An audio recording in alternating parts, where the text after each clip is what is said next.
Brett Jacobs, net Belgisch kampioen geworden bij de Boys 14. Ja, ik denk dat je ook zo'n beetje in de voetsporen treedt van je vader, bondscoach BMX, maar ook BMX gereden. Ja, ik deed daar natuurlijk wel zeer in en hij is dan overschakeld. Hij is dan met BMX begonnen, hij is dan overschakeld. En ja, hij staat 7 keer, ik 6 keer, ik kan karten en als ik hem zou winnen dan zou ik echt heel blij zijn dat ik dat kon doen. Ja, nu ga je volgend jaar waarschijnlijk voor de evenaring en dan voor een terugkart te kloppen. Ja, tuurlijk, dat ga ik echt proberen. Echt waar. Zien we je nog lang in de BMX of ga je ook de weg op zoals je vader van BMX naar de motocross? Ik denk dat je me nog wel even kunt gaan zien.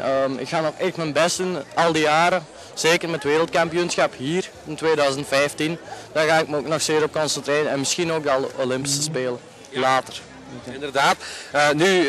Volgende week zitten we in Dessel, je thuisparcours. Toon Jacobs, je ploegmaat, je teammaat, die gaat helemaal voor goud. Wat ga jij daar doen? Goh, ik heb werkpunten, maar ik wil toch ook echt Europees worden. Vorig jaar was ik tweede en dan kwam ik juist te kort. En nu wil ik toch echt op mijn thuisparcours Europees kampioen worden. Oké, dat is zeker een gedurfde uitspraak, maar niettemin ook ambitie zou ik zeggen. Brett, heel veel succes ook volgende week en in de toekomst. En ik hoop dat we elkaar nog veel mogen spreken. Dat is een goed teken. Dank u wel. Dank u wel.